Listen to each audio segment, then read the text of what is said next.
It is fight week. Woo! Vasyl Lomachenko versus Guillermo Rigondeaux. We're a few days away. December 9th, live on ESPN. What up, YouTube? It's your boy Big Cool coming to you from Colossal Boxing Talk, and I am back with another video. In today's video, I will be giving you my breakdown and prediction of this weekend's mega fight taking place between Vasyl Lomachenko and Guillermo Rigondeaux. Man, where did we start? Let's start with these guys' amateur pedigree. Both of these guys are two-time Olympic gold medalists. Both of these guys have over 300 plus amateur victories in their amateur career. Some of the probably top 5 greatest amateurs of all time. You know, they just have a rich, deep history of, being dominant in the amateur ranks. And so far, that success has translated in the pro ranks. Although we still need to see, both guys take on top competition. What better way to start that than to face each other? And not saying that these guys haven't fought quality guys, because they have, but they haven't fought anybody like they're going to be fighting this weekend. Let's start with Guillermo Rigondeaux. Rigondeaux is giving up height advantage, the weight advantage, the age advantage to Vasyl Lomachenko. He's coming up from 122 to 130. He's the older guy, has more fights, but not more mileage, I guess you would say, as a pro. Overall, probably has more mileage because, if you include the amateur, fights as well as his 16 pro fights, yeah, he probably has more mileage and he's older. But he's never been into a knockdown, drag-out type fight as a pro. He's been dropped. He's had some tough fights, but it hasn't been anything where he's taken a lot of punishment. He's broken a few jaws. They call him the jaw collector for a reason. That left hand is very accurate, very fast, very powerful. He's probably the best counterpuncher in the sport, in my opinion. Top 2, top 3 defensive fighter in boxing, in my opinion. His footwork is top 2, top 3, in my opinion. I mean, he's a special fighter. And he gets a lot of flack because of what people deem an unfan-friendly style. They see that his fights lack intrigue, excitement, interest. And if you watch him the first time, I guess you could say that. But as you kind of grow and study the sport, which I have been doing, you gain much appreciation for his fight style. I mean, you should applaud a guy who's that disciplined in the way he goes about his profession, that he's not going to let fans, media critics, his opponent, anybody get inside of his mind to the point where he say, fuck that, I'm going to, get out of character and fight a style that's not good for me, that could get me knocked the fuck out, could get me beat. You know what I'm saying? He sticks to what works for him, and you have to applaud the guy, because it takes some strong discipline and dedication to want to do that, because we're all human, and we all want to kind of, prove the critics wrong. But he does it by doing what has gotten him here so far. That got him at, 18-0 with 12 knockouts. Got him championships as a pro. So he's very motivated to show Lomachenko that he made a mistake by signing on the dotted line to take this fight. He feels that he's going to do to Lomachenko what he did to Nonito Donaire 4 years ago, where he just put on a master display of boxing at his highest level. Yes, he was knocked down in the 3rd or 4th round, but other than that, man, he boxed, he moved, he countered, he banged, fought on the inside, he traded shots, man. He did everything that you will want a well-rounded fighter to do. He did that night. And you would have thought, man, that would have propelled him to fucking big shit. Fights with the best at the time in his division. But it didn't. Nobody bagged him. They complained about his lack of like I said, exciting fights, his lack of offensive output, and understandably, sometimes it can be hard to watch. But like I said, if you want to see a guy who was at the highest peak display the highest level of skills, watch Vasyl Lomachenko, watch Guillermo Rigondeaux, watch Andre Ward, watch Terrence Crawford. Watch these guys. You know what I'm saying? Because these guys are special. And Bob Arum left him. Said, "Fuck it, HBO. I can't get nobody to fight him. HBO don't want to really broadcast him, so I don't need him." He gave up on him, in my opinion. He gave up on Rigondeaux, and Rigondeaux feels the same way.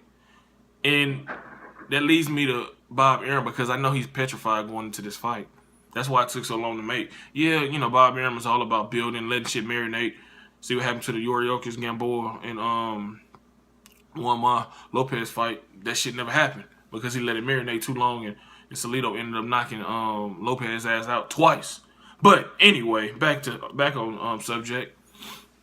Bob Arum is petrified of this fight because he can't let one of his two, top I can't even talk. One of his two top assets take a loss, especially Dr. Rigondeaux.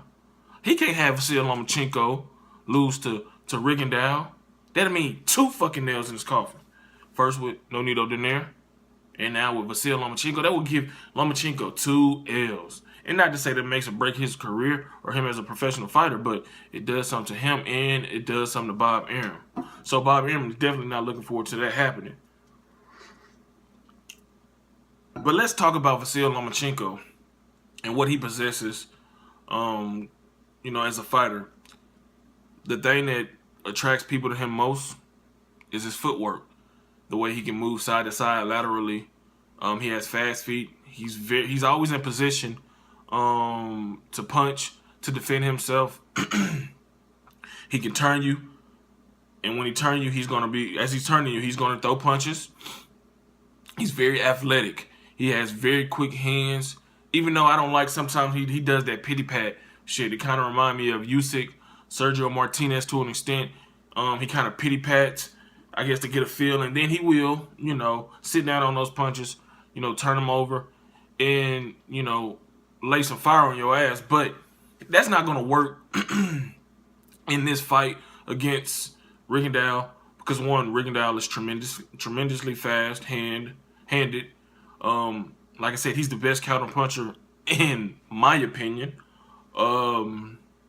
He's gonna be looking for every time that, Lomachenko, because he tends to square himself up, get a little cocky, drop his hands. He likes to, crouch over, lean over, leave his chin exposed. And if he does that against Rigondeaux, he's going to get hurt, and hurt bad, because Rigondeaux loves to throw that left uppercut.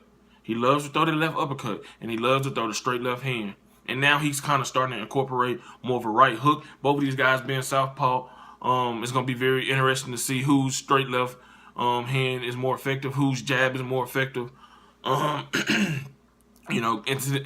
effective in this fight. But Lomachenko is going to have to fight how Rigondeaux fights in terms of being supremely disciplined. I'm not saying he has to lower his punch output, but he has to be disciplined in everything he does in that ring. He has to be mindful of any small mistake he makes. Rigondeaux is going to be there ready to capitalize on it. So he's going to have to not square up, not drop his hands, not crouch over, lean over, leave his chin exposed, because he's going to walk and lean right into a left uppercut, or walk into a straight left hand, and he's going to pay dearly for it. For Rigondeaux cannot be lazy with that jab. I seen in this fight against Robert Marquin, however you pronounce his last name, he threw a lazy, jab, and his opponent countered it with a left hook and hurt him. He's capable of being hurt, shaken up, and dropped. So he's going to have to throw that jab quick with the same accuracy and precision he throws his left uppercut and his straight left hand. He cannot get caught, throwing a lazy ass jab, or he will pay for it. You know what I'm saying? He's going to have to keep his hands up as well. He kind of gets a little showboaty as well. But that's not his biggest problem, because it's hard to hit Rigondeaux. It really is hard to hit Rigondeaux. What his problem is, especially in this fight, being that he's the B side, being that, you know, a lot of people expect him to lose just because he's coming up 8 pounds. He's the older guy, and Vasyl Lomachenko has been like a you know, steamroller. He's just been steaming over everybody, you know, as of late. And Bob Arum is the promoter, is the lead promoter in this fight, and this is on ESPN. So he's gonna have to increase his punch output just enough, to show the judges that, look, you know, I'm in control of this fight, not just from a skill wise standpoint, but also I'm letting my hands go. I'm throwing more punches. I'm working the body. I'm just active, so it can at least give that perception that he's throwing punches just like Lomachenko is. But it's gonna come down to which guy can make, you know, his opponent fight his fight, honestly.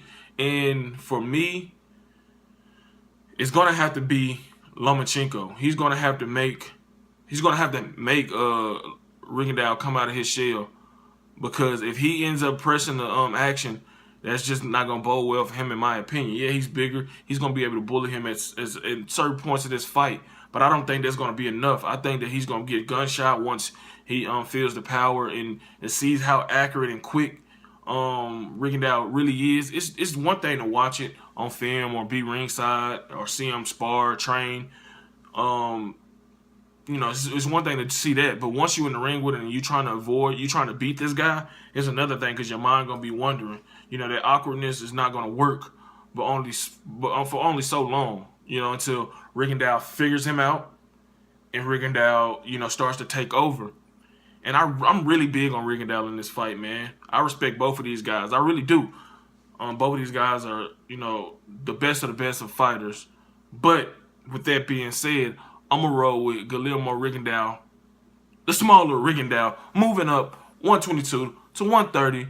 And I think that he's going to win. I don't know if I want to go bold or just, you know, because I think he's going to be decisive in his victory. But I'm just not sure if it's going to be a TKO or a unanimous decision.